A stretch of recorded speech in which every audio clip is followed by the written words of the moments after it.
warahmatullahi wabarakatuh. Perkenalkan, nama saya Alfia Ulfa, NIM 19505-130, kelas Aksya 2A. Di sini saya akan menjelaskan tentang teori konsumsi dalam Islam dan studi kasus yang ada dalam teori konsumsi dalam Islam. Berikut penjelasan tentang teori konsumsi dalam Islam.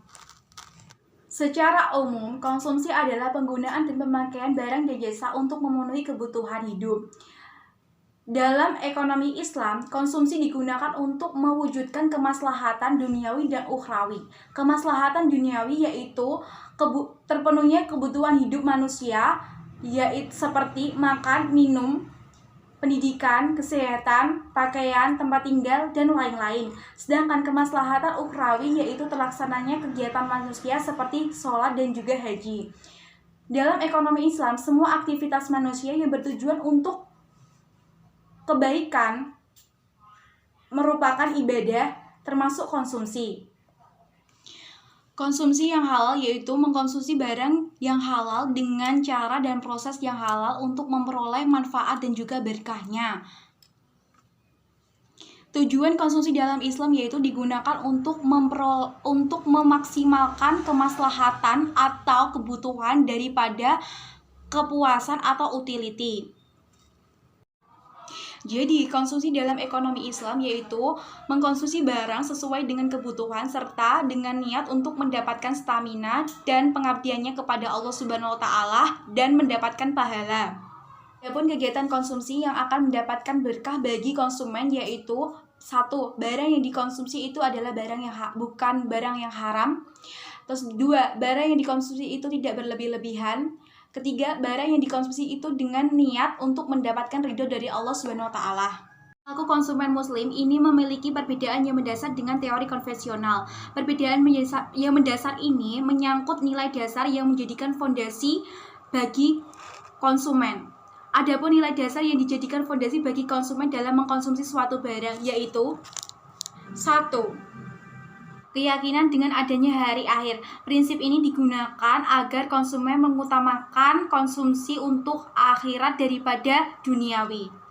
2. Konsep dalam agama Islam itu diukur dengan adanya moral Islam dan bukan dengan jumlah kekayaan yang dimiliki. 3. Kedudukan harta itu merupakan anugerah dari Allah. Adapun aturan yang dapat dijadikan pegangan untuk mewujudkan rasionalitas dalam berkonsumsi. 1. Tidak boleh bermewah-mewahan. 2. Tidak boleh kikir, boros, dan tidak boleh menuruti hawa nafsu.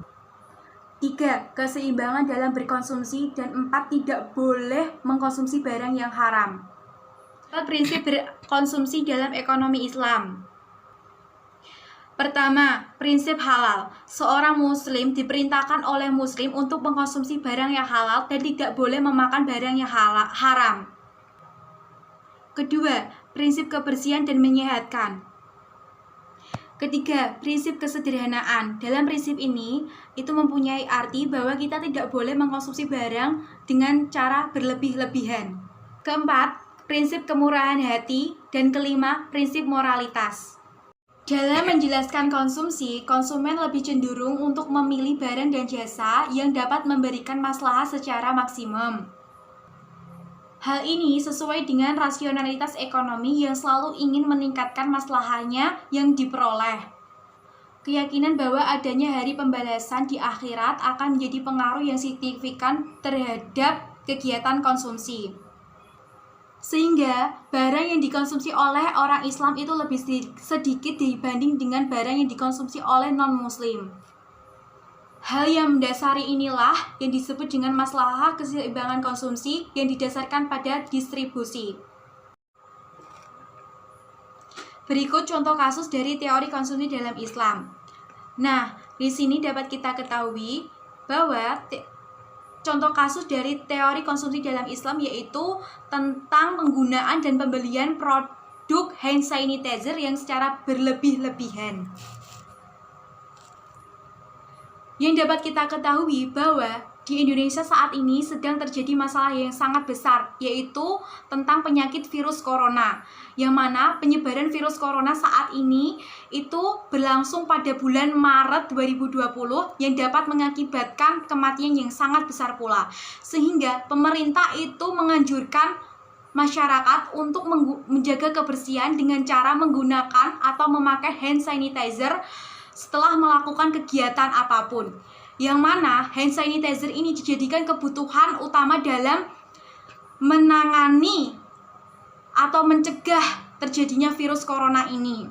Dengan anjuran yang diberikan oleh pemerintah tersebut, maka orang-orang saat ini berbondong-bondong untuk membeli produk hand sanitizer secara berlebih-lebihan. Yang dapat kita lihat sekarang ini di apotek, di Indomaret, di Alfamaret yang dulunya itu menyediakan stok hand sanitizer dengan banyak, namun saat ini stok tersebut telah habis karena telah diborong oleh masyarakat untuk mencegah terjadinya virus corona. Kasus ini, barang tersebut akan menjadi haram walaupun itu merupakan barang yang halal untuk dipakai. Karena dalam teori konsumsi Islam itu terdapat batasan konsumsi, yaitu sebagai berikut. Pertama, barang itu akan jadi halal jika kita mengkonsumsinya atau menggunakannya sesuai dengan yang kita butuhkan. Kedua, suatu barang akan menjadi hal mubah maka jika kita sudah membeli barang tersebut sesuai dengan kebutuhan kita dan ingin menambah setengah barang lagi demi memuaskan keinginan. Ketiga, suatu barang yang halal akan menjadi haram jika kita mengkonsumsi atau menggunakan barang tersebut secara berlebih-lebihan. Jadi dapat kita simpulkan bahwa teori konsumsi dalam Islam ini lebih mengutamakan unsur maslahannya atau kebutuhannya dibanding dengan unsur utilitas atau kepuasannya.